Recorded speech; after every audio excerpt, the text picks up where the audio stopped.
There's only one radio station that connects you to DePaul University. I don't know. I just enjoy it. Chicago. My kind of town. And the world. I guess it's just because you're different somehow. It's Radio DePaul. You hear me? Chicago's College Connection. Welcome back to the lineup here on Radio DePaul, Chicago's College Connection. Eli Hriskovich alongside Del Yates and Paul M. Banks. Two terrific guests to have on today, but I am now pleased to be joined by Matt Underwood, the play-by-play man for the Cleveland Indians. Matt, are you with us? I am. Thank you. All right, terrific, and we're happy to have you on here, of course. Matt, how long have you been doing the Cleveland Indians play-by-play for? Well, I started doing play-by-play on the radio in 2000, and I spent 6 years behind the mic on the radio side. And now or was it 7 years? 7 years doing radio, and I just finished my 7th year now doing television on Sports Time Ohio, so heading into my 15th year overall. All right, terrific. And I'm joined by Del Yates and Paul M. Banks, as I just mentioned, and we're going to start talking to you about Justin Masterson, of course, one of the biggest headlines of the Cleveland Indians this offseason, 14-10 and a 3.5 ERA. One of the big reasons the Indians made the playoffs, or at least the one-game playoff that they lost to the Tampa Bay Rays 4-0. What are your thoughts on Masterson? You know, the potential idea that he could get dealt this offseason. I feel like it's the same idea with Chris Sale that the Indians are just balking at this idea and wouldn't actually trade him.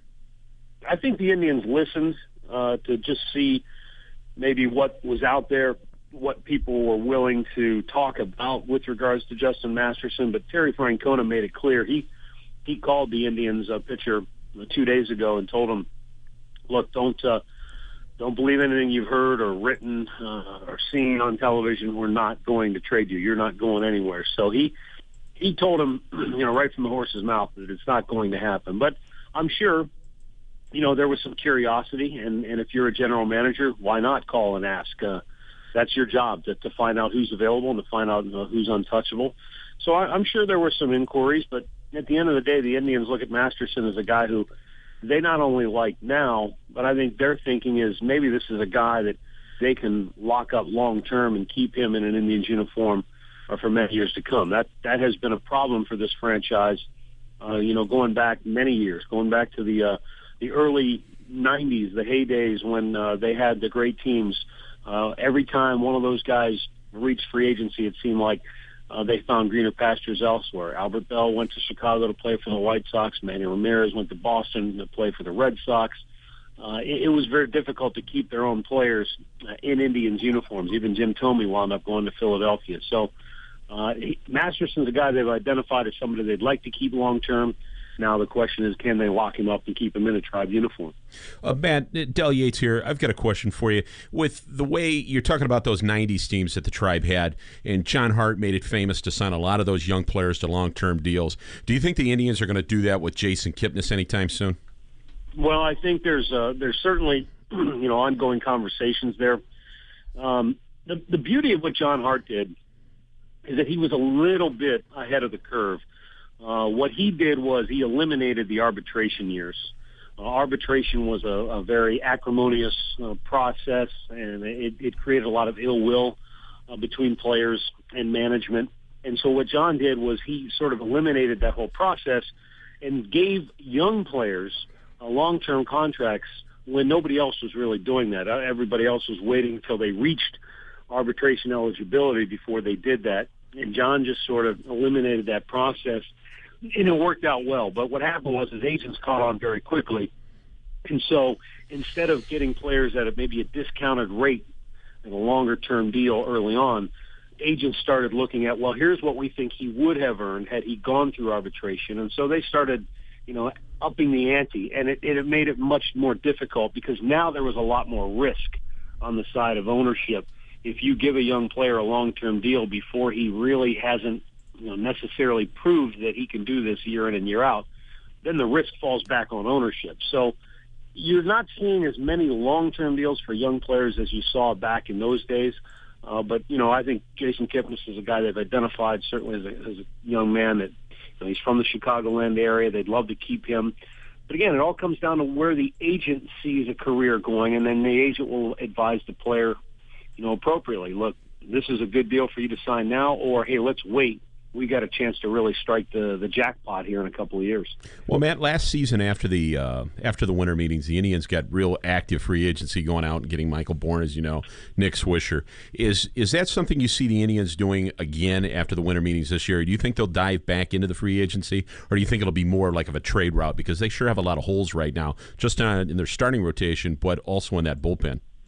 I don't think you'll see them dive into the free agent market as aggressively as you saw a year ago.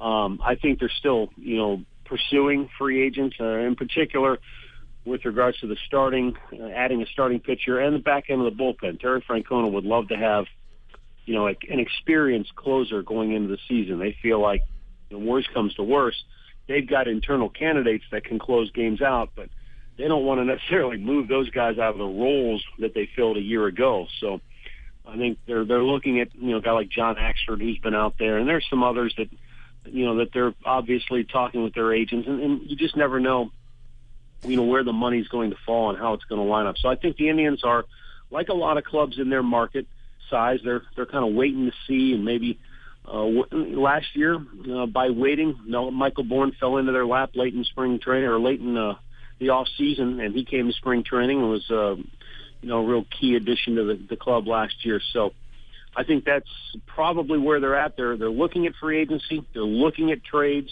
but they're also taking a very patient approach.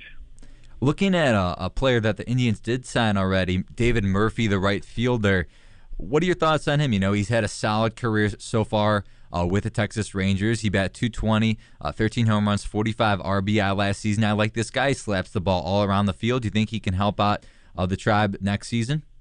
I think he'll be an upgrade offensively. If last year was an aberration for his stat line, he's been a much better player offensively than what his numbers showed a year ago, and the Indians are banking that last year was just one of those years, and every player has them. Think back to Paul Konerko. There was a time 5 or 6 years ago where, he had one of those seasons where I think he hit around 220 or 230, and people thought, well, maybe he's just about done, and he turned it around and had another 5 or 6 really good, solid years. So hopefully, not comparing Murphy to Konerko, but hopefully last year was the blip on the radar, and he'll get back to, hitting closer to 300. And, defensively, I don't think he's as good as Drew Stubbs. I think Stubbs is definitely a better defensive player. But Drew, offensively, his history shows you that he's not going to really put up a lot of great offensive numbers. He didn't do it in Cincinnati. He didn't do it in his lone year with the Indians last year. So Murphy gives them definitely a bit of an upgrade.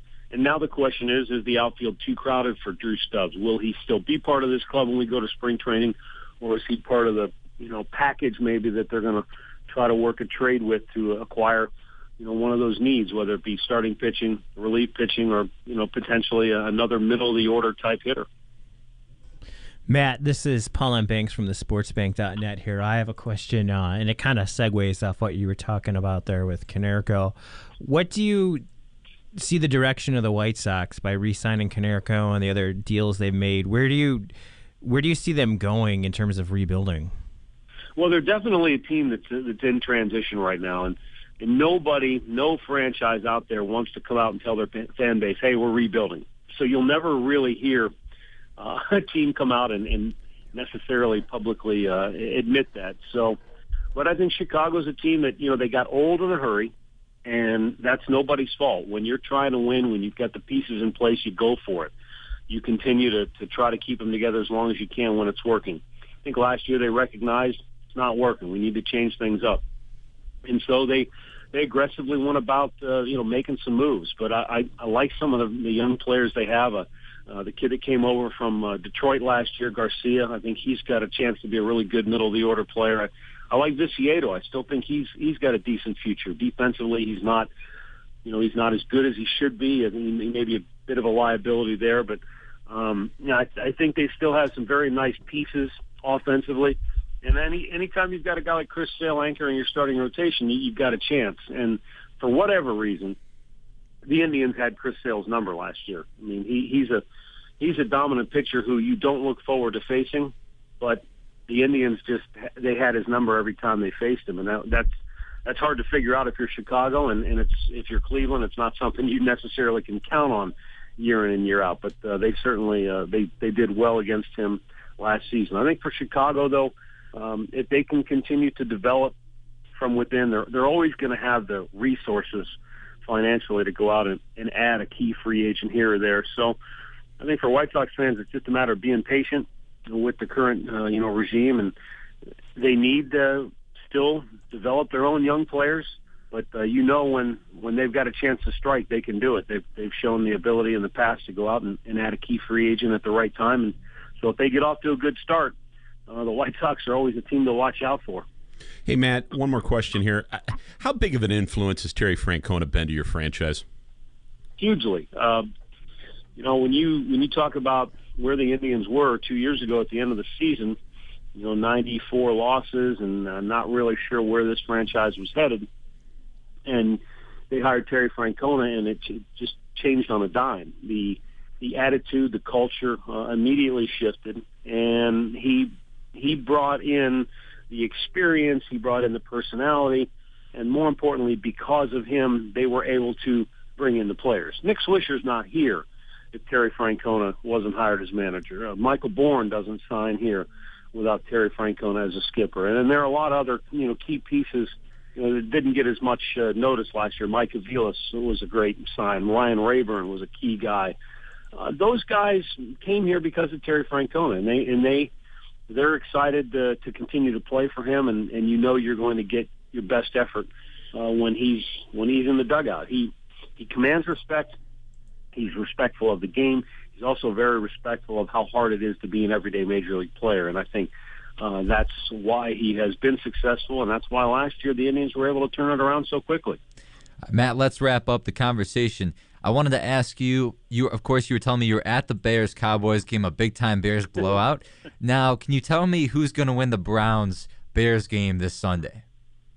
Well, the Browns, they're a hard team to figure out.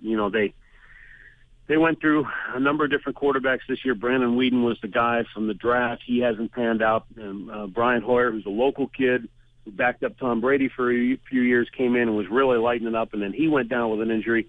Jason Campbell has played nice in relief when he's been able to be healthy, but he's been banged up. They went into New England last week, and I said they'd be lucky to be within 5 touchdowns of the Patriots, and they should have won the game, but they collapsed late. Given that and given where the season's at, I wouldn't give them a whole lot of a chance against the Bears in Chicago. I mean, Chicago has put themselves, I think, back in a pretty good position. They've got their own quarterback situation. I'm not sure where Cutler is, if he's ready to come back. And Jay Cutler is coming back. Yeah, I mean, why not stay with McCown the way he's playing? So they've got their own tough decision to make, but I think the fact that it's in Chicago, even though the Bears will be coming off it's here in Cleveland, isn't it? Yes, it's in Cleveland. Yeah. Well, that changes a little bit because, coming off a short week, having to go on the road, that tends to be a bit of an equalizer in the NFL. I'd say it's a bit of a toss-up, but you have to give the edge to Chicago just because they have a lot much more to play for. Well, I like to hear that, Matt, and we really appreciate you coming on the show, talking Indians baseball as well as the rest of the American League Central as well. You're welcome, Eli. Have a great day, and good luck to you guys. All right, thank you very much. Matt Underwood from the Tribe talking Cleveland Indians as well as a little White Sox. I like the question about Paul Konerko, and we'll see what happens with the White Sox. We're going to take a quick break here. We'll come back, talk some Bears. Paul has a nice question, or story, I should say, about Jay Cutler, and it should bring you some laughs here on the lineup. But again, thank you for listening to the lineup here on Radio DePaul, Chicago's College Connection.